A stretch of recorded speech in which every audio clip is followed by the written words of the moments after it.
आप सभी को प्रेज़ द लॉर्ड। आज हम पवित्र बाइबल से अय्यूब 32 अध्याय से 33 अध्याय तक वचन को पढ़ेंगे। मैं फ्रांसिस जोसेफ और मेरी पूरी टीम की तरफ से मैं आप सभी का स्वागत करता हूँ। आइए हम वचन को पढ़ें।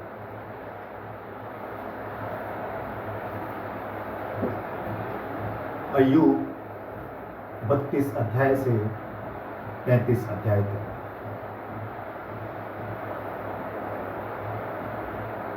तब उन तीनों पुरुषों ने ये देखकर कि अय्यूब अपनी दृष्टि में निर्दोष है, उसको उत्तर देना छोड़ दिया।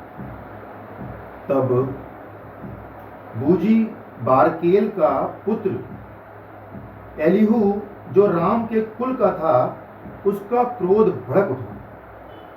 अय्यूब पर उसका क्रोध इसलिए भड़क उठा कि उसने परमेश्वर को नहीं, अपने ही को निर्दोष ठहराया। फिर अय्यूब के तीनों मित्रों के विरुद्ध भी उसका क्रोध इस कारण भड़का कि वह अय्यूब को उत्तर ना दे सके, तो अभी उसको दोषी ठहराया। एलीहू अपने को उनसे छोटा जानकर अय्यूब की बातों का अंत होने की बाट जोहता रहा, परंतु जब एलीहू ने देखा कि ये तीनों पुरुष कुछ उत्तर नहीं देते, तब उसका क्रोध भड़क उठा। तब बूजी बारकेल के पुत्र एलीहू कहने लगा, मैं तो जवान हूँ और तुम बहुत बूढ़े हो, इस कारण मैं रुका रहा और अपना विचार तुमको बताने से डरता था। मैं सोचता था, जो आयु में बड़े हैं वह ही बात करें, और जो बहुत वर्ष के हैं वह ही बुद्धि सिखाए। परंतु मनुष्य में आत्मा तो है ही, सर्वशक्तिमान की दी हुई सांस, जो उन्हें समझने की शक्ति देता है। जो बुद्धिमान है वह बड़ी आयु के लोग ही नहीं, और न्याय के समझने वाले बूढ़े ही नहीं होते। इसलिए मैं कहता हूँ, मेरी भी सुनो, मैं भी अपना विचार बताऊंगा। मैं तो तुम्हारी बातें सुनने को ठहरा रहा, मैं तुम्हारे प्रमाण सुनने के लिए ठहरा रहा, जबकि तुम कहने के लिए शब्द ढूंढते रहे। मैं चित्त लगाकर तुम्हारी सुनता रहा, परंतु किसी ने अय्यूब के पक्ष का खंडन नहीं किया और न उसकी बातों का उत्तर दिया। तुम लोग मत समझो कि हमको ऐसी बुद्धि मिली है कि उसका खंडन मनुष्य नहीं, परमेश्वर ही कर सकता है। जो बातें उसने कही वह मेरे विरुद्ध नहीं कही, और न मैं तुम्हारी सी बातों से उसको उत्तर दूंगा। वह विस्मित हुए और फिर कुछ उत्तर नहीं दिया।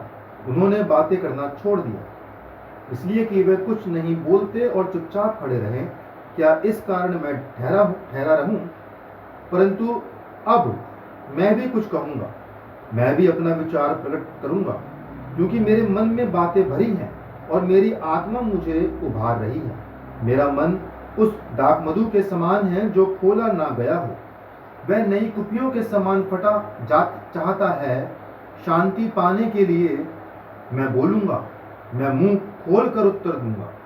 ना मैं किसी आदमी का पक्ष करूंगा और ना मैं किसी मनुष्य की चापलूसी करूंगा, क्योंकि मुझे तो चापलूसी करना आता ही नहीं तो मेरा सृजनहार क्षण भर में मुझे उठा लेता। तो अभी हे अय्यूब, मेरी बातें सुन ले और मेरे सब वचनों पर कान लगा। मैंने तो अपना मुंह खोला है और मेरी जीभ मुंह में चुलबुला रही है। मेरी बातें मेरे मन की सिधाई प्रकट करेगी, और ज्ञान मैं रखता हूँ, उसे खराई के साथ कहूँगा। मुझे परमेश्वर के आत्मा ने बनाया है, वह सर्वशक्तिमान की सांस से मुझे जीवन मिलता है। यदि तू मुझे उत्तर दे सके तो दे। मेरे सामने अपनी बातें क्रम से रचकर खड़ा हो जा। देख, मैं परमेश्वर के सम्मुख तेरे तुल्य हूँ, मैं भी मिट्टी का बना हुआ हूँ। सुन, मेरे डर के मारे तुझे घबराने की आवश्यकता नहीं, और ना तू मेरे बोझ से दबेगा। निसंदेह तेरी ऐसी बात मेरे कानों में पड़ी है और मैंने तेरे वचन सुने हैं। मैं तो पवित्र आत्मा और निरपराध और निष्कलंक हूँ और मुझ में अधर्म नहीं है। देख, वे मुझसे झगड़ने के दांव ढूंढते हैं और मुझे अपना शत्रु समझते हैं। वह मेरे दोनों पांवों को काट में ठोंक देता है और मेरी सारी चाल की निगरानी करता है। देख, मैं तुझे उत्तर देता हूँ, इस बात में तू सच्चा नहीं है, क्योंकि परमेश्वर मनुष्य से बड़ा है, तो उससे क्यों झगड़ता है कि वह अपनी किसी बात का लेखा नहीं देता? क्योंकि परमेश्वर तो एक क्या वरन 2 बार बोलता है, परंतु लोग उस पर चित्त नहीं लगाते। स्वप्न में या रात को दिए हुए दर्शन में, जब मनुष्य घोर निद्रा में पड़े रहते हैं या बिछौने पर सोते समय, तब वह मनुष्यों के कान खोलता है और उनकी शिक्षा पर मोहर लगाता है, जिससे वह मनुष्य को उसके संकल्प से रोके और गर्व को मनुष्य में से दूर करे। वह उसके प्राण को गड्ढे से बचाता है और उसके जीवन को तलवार की मार से बचाता है।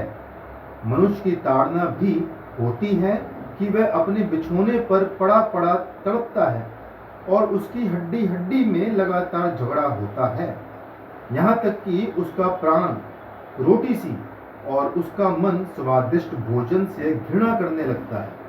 उसका मांस ऐसा सूख जाता है कि दिखाई नहीं देता और उसकी हड्डियां जो पहले दिखाई नहीं देती थी निकल आती है।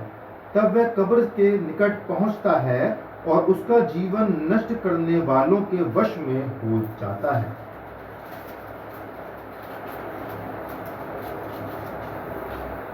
यदि उसके लिए कोई बिचवई स्वर्गदूत मिले जो 1000 में से एक ही हो, जो भावी कहे और जो मनुष्य को बताए कि उसके लिए क्या ठीक है, तो वह उस पर अनुग्रह करके कहता है, उसे गड्ढे में जाने से बचा ले, मुझे छुड़ौती का दाम मिल गया है।